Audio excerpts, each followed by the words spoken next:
The first time I went to Israel, one of the stops we made was in this little town on Mount Gerizim in the West Bank called Holon.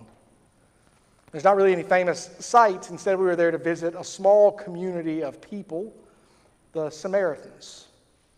Samaritan people exist. There's about 900 of them left in the world. They exist in two places, really. About half of them, a little more than half, live there in Holon on Mount Gerizim. And the other half live in this small settlement outside of Tel Aviv. And every year at Passover, they all come together there in the West Bank on their traditional and ancestral mountain. And there, they are the only people left on earth who still practice Old Testament animal sacrifice to Yahweh. In the same place they've been doing it for more than 2,000 years. It's an interesting place if you visit. There's a little bit of a strip mall feel to it. It's right up against the street, so it's not quite an American-style strip mall, but if you've been to like a European country or anything, you know they basically have strip malls that are just up against the sidewalk. And you walk in, and they've got a temple. They have an old scroll. It's a version of the Torah that they claim is actually older than what the Jews use today. And then out on the side, they've got this big courtyard. And there in the ground, they have 8 deep pits dug where they do their cooking via the methods of the Old Testament. I didn't realize until I saw this for the first time that what God instructs the Israelites to do is basically ancient barbecue. They prepare beds of charcoal and they drop this food in and they cook it for hours and hours. And then on the night of the Passover, they pull it out, and all the people who've come to town divide it up and take it to their family homes. And they eat it as quickly as they can. And they eat as much as they can, and then they bring the leftovers up and they burn them on the altar, a sacrifice to God. I thought of that this week because this story in our Old Testament, this story of Abraham, is the story of the beginning of that experience. It's the beginning of that tradition of animal sacrifice to Yahweh that will go on for, depending on when we date Abraham, 900, 1,500, 2,000 years. And then it will go on past the end of the temple in the people of the Samaritans. They will continue it for another 2,000 years after it quits being practiced at the temple. For the Samaritans, this is their familial story, the story of who they are as a people. And in many ways, it is ours too. Because the truth is, we don't have the connection to this story of practicing animal sacrifice. We barbecue, but not for religious purposes. But we do have the connection of being a people of covenants with God. The first 11 chapters of Genesis are sometimes referred to as the primordial history. They're these events that happened way back when that are almost mythological legend stories more than history stories. Adam and Eve in the garden, the creation in 7 days, Noah and the flood, the fall of the Tower of Babel.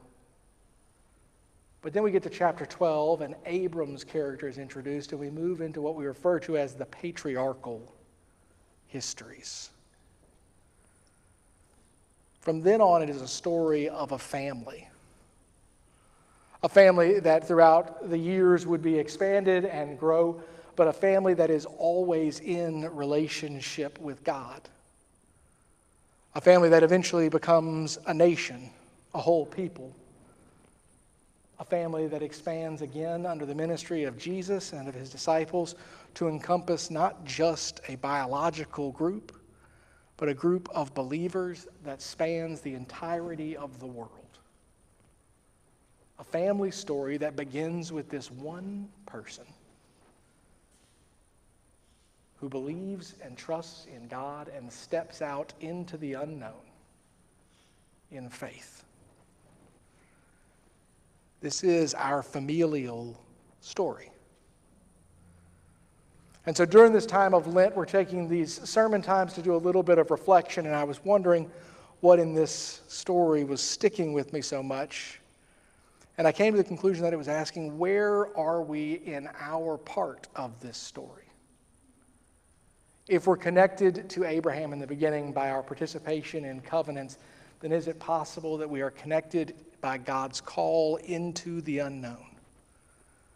That we too are recipients of that same call, that God may be calling us into something new, mysterious, maybe a little bit scary. And if so, what is it? So this morning I'd like to take a little bit of time and have us meditate on the question of what is God calling us to in this Lenten season? What new stage of life, what new experience, what new opportunities is God inviting us to live into or to risk taking on? What scary new world beyond our limited horizon is God calling us to explore? What are we being called to see? Where are we being called to stretch and grow? We'll take a few moments to meditate on that and end our time with Amen.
Amen.